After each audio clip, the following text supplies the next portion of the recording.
because one thing that I do talk about with leaders is the importance of self-reflection and looking at what you're doing, as opposed to just doing the same things over and over because this is how we've always done them, so this is how we're always going to do them.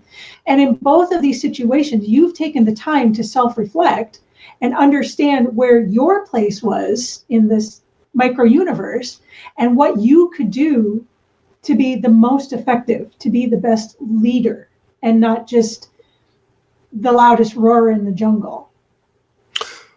Well, it's very kind of you to say that. I really appreciate that. But the reality was the pain of being ineffective that I was suffering and being aware of that was what the awareness was. So in a way, it was about me, but the only way I could get to where I needed to be for that role was not through me, but had to be through others.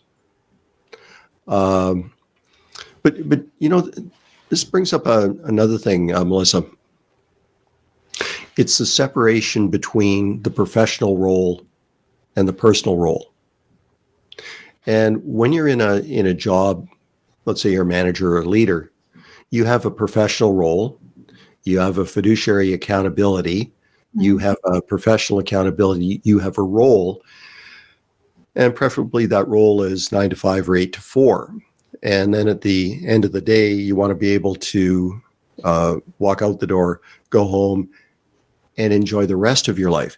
But how many people are you aware of, and it's a far too many people, that are not able to make that separation, and as a result, there is no work-life balance. There's only work. It's interesting if you read, let's say, Adam Grant and not coming to me right now. It'll come to me in a moment, about the management of work-life balance and how these tools that have arisen to help us, things like email in particular, have in fact become so pattern interruptive, so disruptive of what we do that we can't get any work done during the day. So we try and run away into the evening, and we do our week in the weekends and the evenings. But with the advent of these darn things that we all, they're never more than a meter away from us. You can't escape it even in the evening. Well, and then the flip side of that, we're not supposed to bring our personal lives into work. We can't bring our personal life, which is ridiculous. We're human beings. We're going to bring our human being selves into work. But we're supposed to make that distinction, but then we're not making that distinction on the flip side with not bringing work home. Right. So the author that I wanted to mention was Cal Newport in his book, Deep Work and A World Without Email, really talks about this. But think about that for a minute. If you do not appreciate and become aware of the personal life of your employees, your life of your employee as a person, things happen. Kids get sick, cars break down,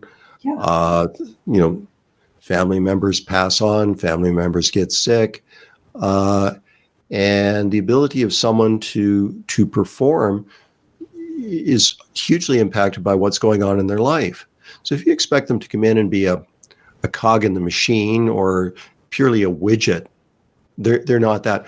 We go back to Peter Drucker. He talked about years ago about knowledge workers, and the knowledge worker. We go back to Robert Reich when he was Secretary of Labor under Bill Clinton.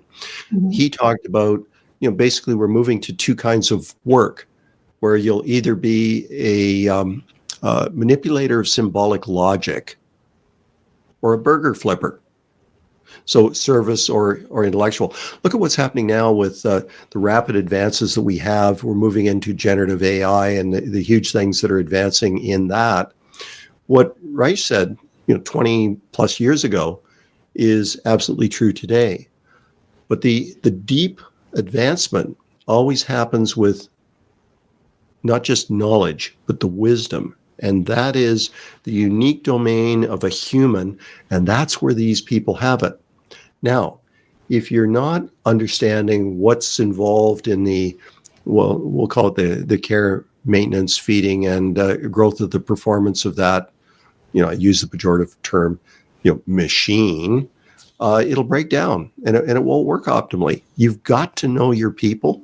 You've got to know who they are and what's going on. And if as a leader, they're not able to comfortably engage you and express you on that, that they can't talk to you about what's going on and say, hey, I'm having a bit of a problem. You know where that one goes. You've probably seen it in some of the consulting work you've done over the years. Yes, over and over, actually.